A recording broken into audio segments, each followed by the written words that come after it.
Hello மக்களே! Welcome back to our channel. So இன்னைக்கு இந்த வீடியோல நம்ம எத பத்தி பார்க்க போறோம் அப்டின்னா, மோஸ்ட் ஆஃப் தி ட்ரேடர்ஸ் வந்து ஃபெயில் ஆவாங்க அவங்களோட ட்ரேடிங் ஜர்னில. ஸோ அதுக்கு வந்து என்ன காரணம் அப்டின்னு பார்த்தீங்கன்னா, அவங்களோட ஸ்ட்ராட்டஜியா இல்ல சைக்காலஜியா அப்டின்ற மாரி கொஸ்டின் வச்சோம் அப்டின்னா, ஸ்ட்ராட்டஜி ஒரு 10% தான் இருக்கும். சைக்காலஜி தான் வந்து 90% இருக்கும்.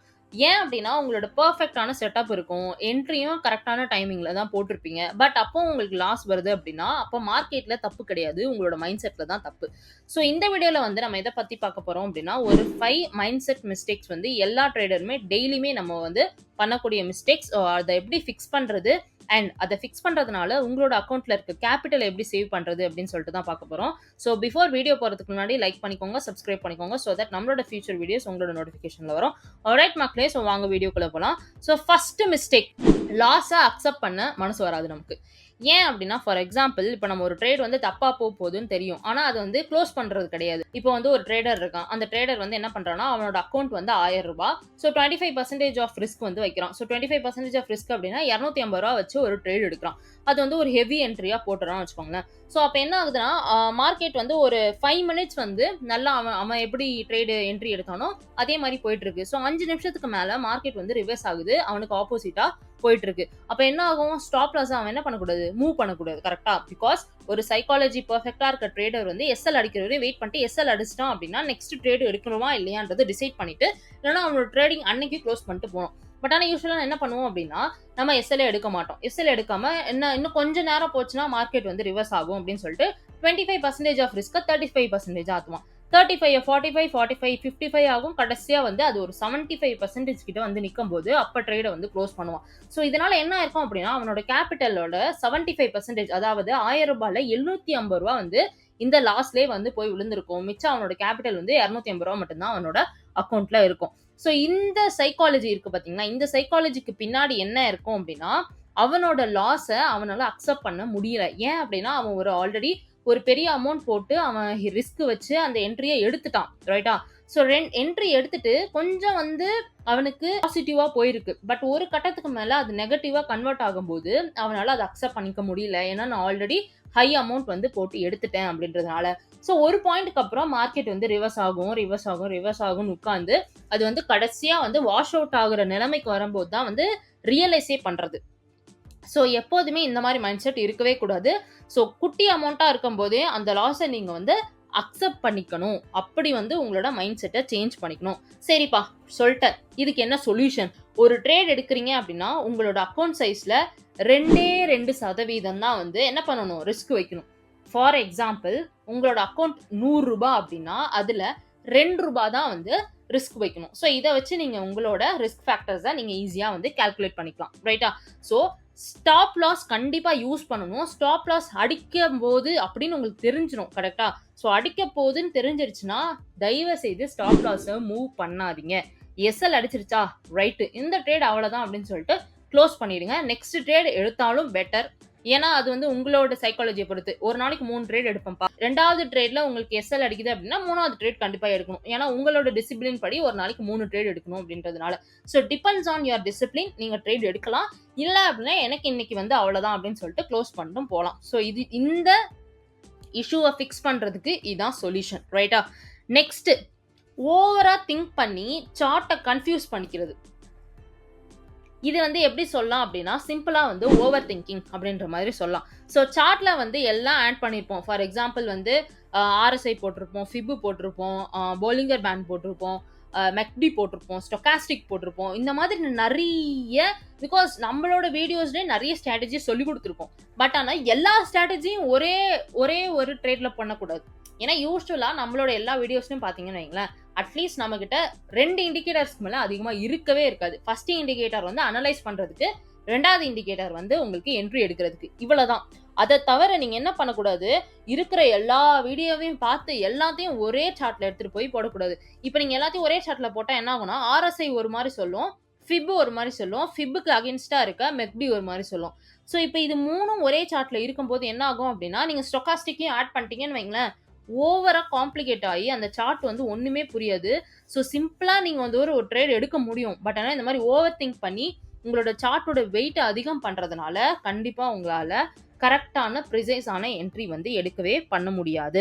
இதுக்கு என்ன சொல்யூஷன் அப்படின்னு பார்த்தீங்கன்னா, சார்ட்ட அட்லீஸ்ட் 2 இண்டிகேட்டருக்கு மேல தாண்டவே விடாதீங்க. வெறும் 2 இண்டிகேட்டர் தான். அண்ட் உங்களுக்கு பெர்ஃபெக்ட்டான சிக்னல் என்ட்ரி கிடைச்சுச்சுன்னா, அந்த இண்டிகேட்டர டெலீட் பண்ணிருங்க. டெலீட் பண்ணிட்டு கிளியரா எப்போதுமே வந்து சார்ட்ட வச்சுக்கோங்க. அண்ட் எப்போதுமே வந்து சிம்பிளான சார்ட் இருக்கும்போது தான் உங்களுக்கு பெர்ஃபெக்ட்டான மைண்ட் இருக்கும். ஏன் அப்படின்னா, உங்களோட சார்ட் வந்து குப்பை மாரி இருந்துச்சுன்னு வைங்களேன், எது எங்க போதுன்னே உங்களால வந்து கணிக்க முடியாது. ஸோ அப்படி இருக்கும்போது, ஓவர் தான் திங்க் பண்ணுவீங்க. அப்படி பண்ணவே கூடாது.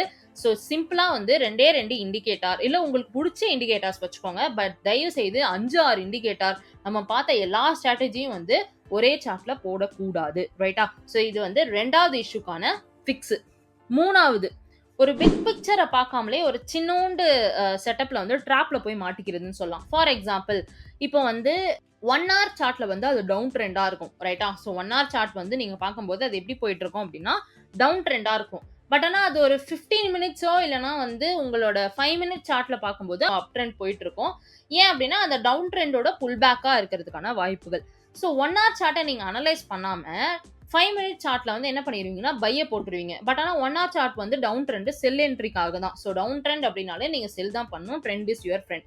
ஸோ இந்த மாதிரி ஒரு பிக் பிக்சரா பார்க்காம அனாலிசிஸ் இல்லாம குட்டி குட்டியான ட்ராப்ஸ்ல போய் நீங்க ஈஸியா வந்து மாட்டிப்பீங்க. ஸோ எப்போதுமே உங்களோட அனாலிசிஸை மோஸ்ட்லி என்ன பண்ணுங்க அப்படின்னா, ஈவன் தோ நீங்க வந்து எந்த சார்ட்ல அனலைஸ் பண்ணீங்களோ அங்கேயே தான் என்ட்ரி எடுக்க போறீங்க அப்படின்னாலும், தயவு செய்து ஹையர் டைம் ஃப்ரேம்ல ஒரு 8 போய் பார்த்துட்டு அங்க எப்படி இருக்கு அப்படின்னு சொல்லிட்டு அனலைஸ் பண்ணிக்கோங்க. ரைட்டா? ஸோ அப்படி இருக்கும்போது உங்களால பெர்ஃபெக்ட்டான என்ட்ரிஸ் வந்து எடுக்க முடியும். ரைட்டா? ஃபார் எக்ஸாம்பிள், நீங்க இப்போ வந்து 5 மினிட்ஸ்ல ட்ரேட் எடுக்க போறீங்க அப்படின்னா, தாராளமா நீங்க வந்து என்ன பண்ணலாம் அப்படின்னா 1 ஹவர் சார்ட் அனலைஸ் பண்ணலாம். இல்ல 1 ஹவர்ல வந்து நீங்க ட்ரேட் எடுக்க போறீங்க அப்படின்னா, டெய்லி சார்ட்ட வந்து ஒரு தடவை செக் பண்ணிக்கலாம். ஸோ இந்த மாதிரி சின்ன சின்ன விஷயத்துல நீங்க அனலைஸ் பண்ணி என்ட்ரி எடுக்கும்போது உங்களுக்கு பெர்ஃபெக்ட்டான என்ட்ரிஸ் கிடைக்கிறதுக்கான வாய்ப்புகள் உண்டு. At the same time drop and fake அவுட்ஸ்ல மாட்ட மாட்டீங்க. ரைட்டா? ஸோ 4th மிஸ்டேக் வந்து என்னன்னு பார்த்தீங்க அப்படின்னா, ஒரு க்ரௌட வந்து ஃபாலோ பண்றது. நீங்க இப்போ வந்து ஒரு டெலிகிராம் சேனல்ல இருக்கலாம், இல்ல ஏதோ ஒரு கம்யூனிட்டில இருக்கலாம், ஏதோ ஒண்ணு. ஓகேவா? ஸோ அங்க வந்து ஒருத்தன் வந்து ஏதோ ஒண்ணு சொல்லுவான். ஃபார் எக்ஸாம்பிள், ஒருத்தன் ஒரு சிக்னல் குடுக்குறான். அவன் எத அனலைஸ் பண்ணி சிக்னல் குடுக்குறான் அப்படின்றது நமக்கு தெரியாது.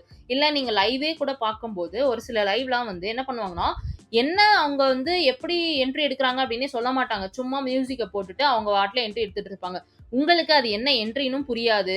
And at the same time ஏன் நான் இந்த என்ட்ரி இப்ப எடுக்கிறேன் அப்படின்ற ஒரு அனாலிசிஸுமே இருக்காது. சிக்னல் வந்தோனே அவனும் என்ட்ரி எடுத்துட்டான், நானும் இப்போ என்ட்ரிய போட்டேன். அப்படின்ற மைண்ட் செட் இருக்கவே இருக்கக்கூடாது. ஏன் அப்படின்னா, அவனோட அனாலிசிஸ் வேற மாரி இருக்கும்.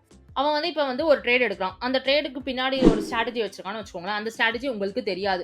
இப்போ அந்த ஸ்ட்ராட்டஜி உங்களுக்கு தெரியாதனால என்ன ஆகும் அப்படின்னா, அவன் என்ன சொல்றானோ அத மட்டும் நீங்க செஞ்சுட்டு போயிருவீங்க. இஃப் இன் கேஸ் அது ப்ராஃபிட்ல போய் முடியுது அப்படின்னா, ரொம்பவே நல்ல விஷயம். சூப்பர், நல்லா ப்ராஃபிட் பண்ணிட்டு போயிருவீங்க. இஃப் இன் கேஸ் அது வந்து ப்ராஃபிட் இல்ல, எஸ்எல் போய் அடிக்குதுன்னு வைங்களேன். ஸோ அதுக்கு பிளான் பி அவன் என்ன வச்சிருப்பான் அப்படின்னா, இன்டூ 3, அதாவது ரூ. 1000 போட்டு ரூ. 1000 அவன் லாஸ் பண்றான்னு வைங்களேன். அடுத்த தடவ ரூ. 3000 போடலான்னு இருப்பான். ஸோ அவன்ட்ட மொத்தம் பார்த்தீங்க அப்படின்னா, ரூ. 4000 வந்து அவன் கேபிட்டல். இதே உங்ககிட்ட வந்து இப்ப ரூ. 1000 தான் உங்க அக்கவுண்ட்ல இருக்கு. அவன் ரூ. 1000 போடுறான்னு சொல்லி நீங்களும் ரூ. 1000 போட்டீங்க அப்படின்னா, அந்த ரூ. 1000 போயிடுச்சுன்னா, அவன் மறுபடியும் ரூ. 3000 போடுறதுக்கு ரெடியா இருப்பான். அத உங்ககிட்ட சொல்லியிருக்க மாட்டான். ஸோ அப்படி இருக்கும்போது உங்களோட ரூ. 1000 போயிடுச்சுன்னா, கண்டிப்பா உங்களோட அக்கவுண்ட் வந்து வாஷ் அவுட் ஆகி போயிடும். ஸோ கண்டிப்பா நான் என்ன சொல்வேன் அப்படின்னா, ஒரு ஒரு குரூப் ஆஃப் பீப்பிள் இல்லனா ஒரு கிரவுட் வந்து எத ஃபாலோ பண்றாங்களோ, அதே வந்து ஃபாலோ பண்ணணுன்றது அவசியமே கிடையாது. ஏன் அப்படின்னா, அப்படி ஃபாலோ பண்ணீங்கன்னா, ப்ராஃபிட் வந்தா ரொம்பவே நல்ல விஷயம். ப்ராஃபிட் எடுத்துட்டு போயிடுங்க. இஃப் இன் கேஸ் அது எஸ்எல் அடிக்குதுன்னா, அதுக்கு அடுத்து இருக்க பிளான் பி என்ன நடக்க போகுதுன்றது உங்களுக்கு தெரியாது. அட் த சேம் டைம் அவன் வந்து உங்களோட லைவ்ல வந்து காமிப்பான். நான் வந்து ரூ. 1000 போட்டிருக்கேன் அப்படின்னு சொல்லிட்டு. ஆனா உண்மையாவே அவன் ரூ. 1000 போட்டானா அப்படின்றது யாருக்குமே தெரியாது. ஸோ வந்து என்ன பெஸ்ட் வந்து என்ன அப்படின்னா, தயவு செய்து ஒரு கிரவுட்ல இல்லனா ஒரு டீம்ல ஒரு குரூப்ல சொல்றாங்க சிக்னல் வருதுன்னு சொல்லிட்டு என்ட்ரி எடுக்கவே எடுக்காதீங்க. உங்களோட ஓன் ஸ்ட்ராட்டஜி, உங்களோட ஓன் அனாலிசிஸ் இல்லாம. ஏன் அப்படின்னா, அவனுக்கு இன்னொரு பிளான் பி இருக்கும். அதாவது ரூ. 3000 போட்டு மறுபடியும் அது ரூ. 3000 எஸ்எல் அடிக்குதுன்னா, அடுத்து ரூ. 6000 அப்படின்ற ஒரு பிளானும் இருக்கும். மொத்தமா அவன் 10,000 கேபிட்டல் வச்சிருப்பான். ஆனா நம்ம அப்படி வச்சிருப்போமா? கிடையாது. 1000 தான் நம்மகிட்ட இருந்திருக்கும். அவனை நம்பி 1000 போட்டு வைப் அவுட் ஆனது தான் மிச்சம். ஸோ கண்டிப்பா இதுக்கு என்ன சொல்யூஷன் அப்படின்னு பாத்தீங்க அப்படின்னா, அனாலிசிஸ் இல்லாம யாரோ சொல்றாங்களேன்னு சொல்லிட்டு தயவு செய்து என்ட்ரி எடுக்கவே எடுக்காதீங்க. அட் த சேம் டைம் ஒரு என்ட்ரி எடுத்தாலும் இதுக்கு என்ன பிளான் பி அப்படின்றத யோசிங்க. இப்போ அவன் 1000 போடுறான், 1000 லாஸ் அடிச்சுன்னா அடுத்து 3000 போட்டாதான் அவனால அந்த 1000 ரெக்கவர் பண்ண முடியும். அட்லீஸ்ட் அதையாவது நீங்க யோசிங்க. நம்ம 1000 போடுறோமே, இதை எஸ்எல் அடிச்சதுன்னா நம்ம எப்படி இந்த 1000 ரெக்கவர் பண்றது அப்படின்னு சொல்லிட்டு தயவு செய்து ஒரு பிளான் பி வச்சுக்கோங்க. பிளான் பி இல்லாம ஒரு கிரௌட்ல யாரோ சொல்றாங்களேன்னு சொல்லிட்டு என்ட்ரி எடுக்கவே எடுக்காதீங்க. ஓகே, நெக்ஸ்ட் என்ன அப்படின்னா ஃபோமோ. ஸோ ஃபோமோ எல்லாருக்குமே உள்ளதான். ஃபியர் ஆஃப் மிஸ்ஸிங் அவுட் அப்படின்ற மாதிரி சொல்லுவோம். ஸோ என்ன அப்படின்னா சார்ட்ல பர்ஃபெக்டான செட்டப்பை பார்த்துருப்போம். பட் ஆனால் நம்மகிட்ட பேஷன்ஸ் இருக்காது.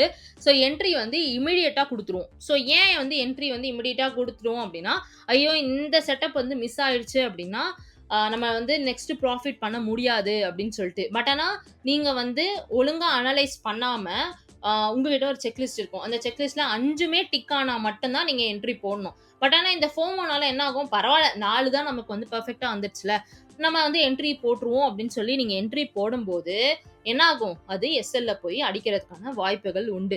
எப்போதுமே இந்த ஃபோமோக்கு ஒரு மிகப்பெரிய சொல்யூஷன் உங்க மேல இருக்க நம்பிக்கை தான், உங்களோட செக்லிஸ்ட் தான். இப்போ நீங்க ஒரு என்ட்ரி எடுக்க போறீங்கன்னா உங்ககிட்ட இருக்க செக்லிஸ்ட்ல எல்லா டாட்ஸுமே கனெக்ட் ஆயிருக்கா அப்படின்னா மட்டும்தான் நீங்க என்ட்ரி எடுக்கணும். அட்லீஸ்ட் ஒரு டாட் கனெக்ட் ஆகலனாலும் கண்டிப்பா நீங்க என்ட்ரி எடுக்கக்கூடாது. பட் ஆனால் நீங்க என்ன பண்ணுவீங்க, ஃபோமோ, அதாவது ஐயோ இந்த செட்டப் மிஸ் ஆகிட போகுது அப்படின்னு சொல்லிட்டு என்ட்ரி எடுக்கிறதுனால அகைன் அது என்ன ஆகும், எஸ்எல் அடிச்சு உங்களோட அக்கௌண்ட் வைப் அவுட் தான் ஆகும். ஸோ கண்டிப்பாக ஃபோமோ இருக்கும்போது நீங்கள் என்ன பண்ணணும்னா செக்லிஸ்ட் தான் அதுக்கு சொல்யூஷன். உங்களோட செக்லிஸ்ட் எழுதுங்க, செக்லிஸ்ட்ல இருக்க எல்லாத்தையும் டிக் பண்ணுங்க. நீங்கள் ஒரு என்ட்ரி எடுக்கும்போது எல்லாமே டிக் ஆச்சுன்னா தான் தயவுசெய்து என்ட்ரி போடணும். அது வரையும் நீங்கள் என்ட்ரி போடவே கூடாது, ரைட்டா? ஸோ இந்த 5 முக்கியமான மிஸ்டேக்ஸ் தான் யூஸ்வலாக எல்லாருமே பண்ணுறது. அட் த சேம் டைம் என்னோட பிகினிங் ஸ்டேஜில் நானுமே இதை பண்ணியிருக்கேன். ஏன் அப்படின்னா அப்போலாம் நான் ட்ரேட் பண்ணும்போது இதெல்லாம் சொல்கிறதுக்கு தயவு செய்து நீங்கள் நினச்சி கூட பார்த்துக்கோங்க, யாருமே கிடையாது. தமிழ் யூடியூபர்ஸ் யாருமே கிடையாது இதெல்லாம் சொல்கிறதுக்கு, ரைட்டா? ஸோ அப்போ என்னோட எக்ஸ்பீரியன்ஸை நம்மளோட பீப்புள் கிட்ட ஷேர் பண்ணும்போது நெக்ஸ்ட் டைம் நீங்கள் இந்த மிஸ்டேக் பண்ணாமல் இருக்கிறதுனால அட்லீஸ்ட் உங்களோட அக்கௌண்ட்டில் 75% ஆஃப் கேபிட்டலை கண்டிப்பாக சேவ் பண்ண முடியும். ஈவன் தோ உங்களோட ஸ்ட்ராட்டஜி பர்ஃபெக்டாக இருக்குது, உங்களோட மைண்ட் செட் பர்ஃபெக்டாக இருக்குது, அப்பவும் எஸ்எல் அடிக்குது அப்படின்னா that is going to be different thing. But ஆனால் ஸ்ட்ராட்டஜி எப்போதுமே 10% தான். பட் உங்களோட மைண்ட் செட் தான் 90%. மார்க்கெட்டில் நீங்கள் டெய்லியுமே ட்ரேட் பண்ணால் தான் ப்ராஃபிட் பண்ண முடியும் அப்படிலாம் கிடையவே கிடையாது. மார்க்கெட்டில் நீங்கள் சஸ்டெயின் ஆகணும் அப்படின்னா என்னோட பெஸ்ட் அட்வைஸ் என்ன சொல்லுவேன்னா, டெய்லியுமே ட்ரேட் பண்ணாதீங்க. அட்லீஸ்ட் டெய்லியும் ட்ரேட் பண்ணுற மைண்ட் செட் இருக்கா உங்களுக்கு, ஒரு நாளைக்கு 2 ட்ரேடுக்கு மேலே ட்ரேடே எடுக்காதீங்க, ரைட்டா? ஸோ இதெல்லாம் பண்ணும்போது கண்டிப்பாக உங்களோட கேபிட்டலை 75% வரையும் உங்களால் சேவ் பண்ண முடியும். கண்டிப்பாக இந்த வீடியோ உங்களுக்கு ரொம்பவே பிடிச்சிருக்கும்னு நினைக்கிறேன். ஸோ இந்த 5 மிஸ்டேக்கில் கரண்ட்டாக நீங்கள் எந்த மிஸ்டேக் பண்ணிட்டு இருக்கீங்கன்னு சொல்லிட்டு நம்மளோட கமெண்ட் செக்ஷனில் கொடுங்க. தேங்க்யூ மக்களே, தேங்க்யூ ஃபார் வாட்சிங். Let's meet on the next episode.